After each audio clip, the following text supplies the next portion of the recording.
അപ്പം ഇന്ന് അപ്പുകുട്ടൻ്റെ പിറന്നാൾ ദിവസത്തെ വിശേഷങ്ങളാണ് കേട്ടോ. 3 വയസ്സായി എൻ്റെ കുട്ടിക്ക്. മകരമാസത്തിലെ തൃക്കേട്ട നാളിനാണ് കേട്ടോ അവൻ ജനിച്ചിട്ടുണ്ടായിരുന്നത്. അപ്പം ഇതിൻ്റെ മുമ്പ് ഒരു ദിവസം കൂടി നാൾ വന്നിട്ടുണ്ടായിരുന്നു. അപ്പോൾ 2 പ്രാവശ്യം നാൾ വന്നു കഴിഞ്ഞാൽ ഞങ്ങൾ രണ്ടാമത്തെയാണ് എടുക്കാറുള്ളത്. അപ്പോൾ അതുകൊണ്ട് തന്നെ ഇന്നാണ് ഞങ്ങൾ പിറന്നാളായിട്ട് കൂട്ടിയിട്ടുണ്ടായിരുന്നത്. അപ്പോൾ രാവിലെ തന്നെ വേഗം കുളിച്ച് വിളക്കൊക്കെ കൊളുത്തി ആശാനെ പള്ളി വളർത്താനുള്ള പോക്കാണ് ഞാൻ. ഇങ്ങനത്തെ ദിവസങ്ങളൊക്കെ ഉണ്ടാകുമ്പോൾ അമ്പലത്തിൽ പോകാനോ അങ്ങനത്തെ പരിപാടികളൊക്കെ ഉണ്ടെങ്കിൽ എൻ്റെ കുട്ടി കുറച്ച് ലേറ്റായിട്ട് മാത്രമേ എണീക്കാറുള്ളൂ. അങ്ങോട്ട് തിരിഞ്ഞിടന്ന് ഇങ്ങോട്ട് തിരിഞ്ഞിടന്ന് ഒരു ഗുസ്തിയൊക്കെ കഴിഞ്ഞിട്ടാണ് എൻ്റെ കുട്ടി എണീറ്റ് വരാറുള്ളൂ കേട്ടോ. അല്ലാത്ത ദിവസങ്ങളാണെന്ന് വെച്ചാൽ ഞങ്ങൾക്ക് പണി തരാൻ വേണ്ടിയിട്ട് അവൻ നേരത്തെ തന്നെ എണീക്കാറുണ്ട്. അപ്പോൾ കുറേ ഗുസ്തിക്കൊക്കെ ശേഷം ആളേനെ എണീപ്പിച്ച് കുളിപ്പിച്ച് സുന്ദരക്കുട്ടപ്പനാക്കി.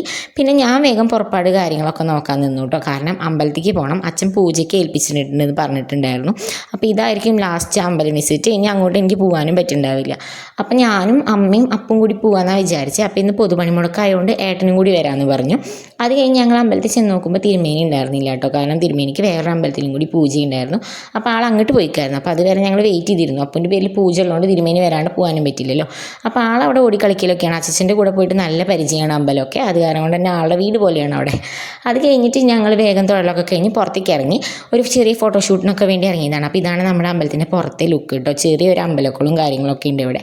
അധികാരം അങ്ങനെ പോകാത്ത കാര്യം കൊണ്ട് തന്നെ ആകെ ചണ്ടിയൊക്കെ പിടിച്ചിട്ടാണ് കിടക്കുന്നുണ്ടായിരുന്നത്. അപ്പോൾ നോക്കുമ്പോൾ പാടത്ത് ഒരു മയിൽ പീലി വിടർത്തി നിൽക്കുന്നുണ്ടായിരുന്നു. വീഡിയോ എടുക്കുന്നത് ഇഷ്ടമില്ലാതെ തോന്നുന്നുണ്ട്. ആൾ വേഗം അതൊക്കെ എടുത്ത് വെച്ചു. അത് കഴിഞ്ഞ് ഞങ്ങൾ വീട്ടിലേക്ക് എത്തി നോക്കുമ്പോൾ അമ്മയുടെ വകയാണെന്ന് കുക്കിങ്ങും കാര്യങ്ങളൊക്കെ കുറേ വിഭവങ്ങളും കാര്യങ്ങളൊക്കെ സെറ്റാക്കിയിട്ടുണ്ടായിരുന്നു. അല്ലാണ്ട് കുറേ ഇല്ല, എങ്കിലും ചെറിയ രീതിക്ക് ഒരു സദ്യ സെറ്റപ്പിനുള്ളതൊക്കെ സെറ്റാക്കി വെച്ചിട്ടുണ്ടായിരുന്നു കേട്ടോ അമ്മ.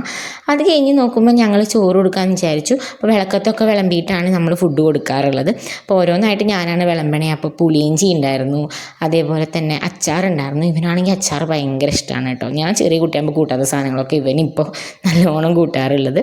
പിന്നെ ക്യാബേജ് ഉപ്പേരി ഉണ്ടായിരുന്നു. അത് കഴിഞ്ഞിട്ട് ഓലൻ ഉണ്ടായിരുന്നു. ഞാൻ ചെറുതാകുമ്പോഴൊക്കെ ഈ ഓലനാണ് കൂടുതലും കൂട്ടിയായിരുന്നത്. ഇവൻ ആ സാധനമാണ് ഇഷ്ടമല്ലാത്തത്. പിന്നെ അവിയലുണ്ടായിരുന്നു. അപ്പോൾ ഓരോന്ന് വിളമ്പാൻ പറയുകയാണ് ആൾ. പിന്നെ പപ്പടം ഉണ്ടായിരുന്നു. പിന്നെ ചോറ് വിളമ്പി, അതേപോലെ തന്നെ സാമ്പാർ ഉണ്ടായിരുന്നു. പിന്നെ പായസമാണെങ്കിൽ അമ്പലത്തിൽ നിന്ന് കിട്ടിയിട്ടുള്ള പായസം ഉണ്ടായിരുന്നു കേട്ടോ. അത് കഴിഞ്ഞപ്പോഴേക്കും ആൾ അങ്ങോട്ട് എനിക്ക് ഓടി. അപ്പോൾ ആ ഗ്യാപ്പിൽ ഞാനിതൊക്കെ വളച്ച് വെക്കുകയാണ്. നിങ്ങളുടെ അവിടെ ഇതിന് എന്താ പറയുക? നമ്മൾ പിറന്നാളാണെന്നുണ്ടെങ്കിൽ പിറന്നാൾ കുട്ടിയുടെ ഇലയിൽ നമ്മൾ ഇതൊക്കെ ഇങ്ങനെ എല്ലാ ഫുഡ് ഐറ്റംസും എടുത്തിട്ട് കുറച്ച് വെള്ളം കൂടി കൂട്ടിയിട്ട് ഇങ്ങനെ ചുറ്റിച്ചിട്ട് അറ്റത്ത് വയ്ക്കും. കാരണന്മാർക്ക് കൊടുക്കണ പോലെ ഒരു വിചാരത്തിൽ അങ്ങനെ അറ്റത്ത് വയ്ക്കും. സാധാരണ പിറന്നാൾ കുട്ടിയാണ് ചെയ്യേണ്ടത്. പക്ഷേ ഇവൻ അതിനുള്ള അത്രയ്ക്ക് ബുദ്ധിയും ബോധവും ആവാത്ത കാരണം കൊണ്ട് തന്നെ തൽക്കാലം ഞാൻ അങ്ങോട്ട് ചെയ്യാമെന്ന് വിചാരിച്ചു. അങ്ങനെ ഇലയുടെ തുമ്പത്ത് വെക്കും കേട്ടോ. അത് കഴിഞ്ഞ് നോക്കുമ്പോൾ അപ്പും അച്ഛനൊക്കെ കൂടി ഒരുമിച്ച് ഇരുന്നിട്ടാണ് കഴിക്കൽ. ഞങ്ങളെല്ലാവരും കൂടി ഒരുമിച്ച് തന്നെയാണ് ഇരുന്നുണ്ടായിരുന്നത്. അപ്പോൾ ഇവരേനെ ഒന്ന് സെറ്റപ്പ് ആക്കിയിട്ട് പിന്നെ ഞങ്ങൾ ഇരുന്നാൽ മതിയല്ലോ എന്ന് വിചാരിച്ചിട്ടുണ്ടായിരുന്നു. അപ്പോൾ കണ്ടോ, അച്ചാറാണ് എൻ്റെ കുട്ടി ഏറ്റവും ആദ്യം എടുത്ത് കൂട്ടുന്നത്. ഞാൻ തീരെ കൂട്ടാത്തൊരു സാധനമായിരുന്നു ചെറുപ്പത്തിലൊന്നും അച്ചാർ. ഇപ്പോഴാണ് ആകെ കൂട്ടി തുടങ്ങി. ഇവനാണെന്നുണ്ടെങ്കിൽ ഏറ്റവും ഇഷ്ടം ഈ അച്ചാറാണ്. അങ്ങനെ അച്ചാർ, ചോറ്, പപ്പടം എല്ലാം കൂടി അങ്ങ് കൂട്ടി കുഴച്ചിട്ട് ആൾ കഴിച്ചു. പക്ഷേ ഈ ഇരിപ്പ് തന്നെ ഉള്ളൂ. അത് കഴിഞ്ഞ് രണ്ടാമത് ഞാൻ ചോറ് എടുത്തിട്ട് അവൻ്റെ പിന്നാലെ നടന്നിട്ടാണ് കേട്ടോ കൊടുത്തത്. പിന്നെ അങ്ങനെ ആശാനെ ഉറക്കി കിടത്തിയിട്ട് ഞാൻ നേരെ ഡെക്കറേഷൻ പരിപാടിക്കൊക്കെ നിന്ന്. വലിയ ഡെക്കറേഷനൊന്നുമില്ല. ആകെ 2 കളർ ബലൂൺ ഞാൻ വാങ്ങിച്ചിട്ടുണ്ടായിരുന്നു. അപ്പോൾ അതൊക്കെ വീർപ്പിക്കലും കാര്യങ്ങളൊക്കെ ആയിരുന്നു. അപ്പോൾ ഏട്ടനാണെങ്കിൽ ചെറിയൊരു പണി ഉണ്ടായിരുന്നു. അപ്പോൾ അത് കാരണം കൊണ്ട് മൂപ്പര് അതിന് പോയിക്കായിരുന്നു കേട്ടോ. അപ്പോൾ വൈകുന്നേരം ആയപ്പോൾ ആളുടെ വകയാണ് ബാക്കി ഡെക്കറേഷനൊക്കെ. ഇപ്പോൾ ഈവൻറ്റ് മാനേജ്മെൻറ്റുകാരെക്കാട്ടിലും വലിയ ചർച്ചയിലാണ് ഞങ്ങൾ ഈ ഡെക്കറേഷനൊക്കെ നടത്തുന്നത്. പിന്നെ ഞങ്ങളൊരു വൈറ്റ് ഫോറസ്റ്റ് കേക്ക് ഓർഡർ ചെയ്തിട്ടുണ്ടായിരുന്നു കേട്ടോ വൈകുന്നേരത്തേക്ക്. അത് ഇന്നലെ വന്നിട്ടുണ്ടായിരുന്നു. കാരണം ഇന്ന് പണിമുടക്കായതുകൊണ്ട് കടകളൊന്നും ഇല്ലല്ലോ.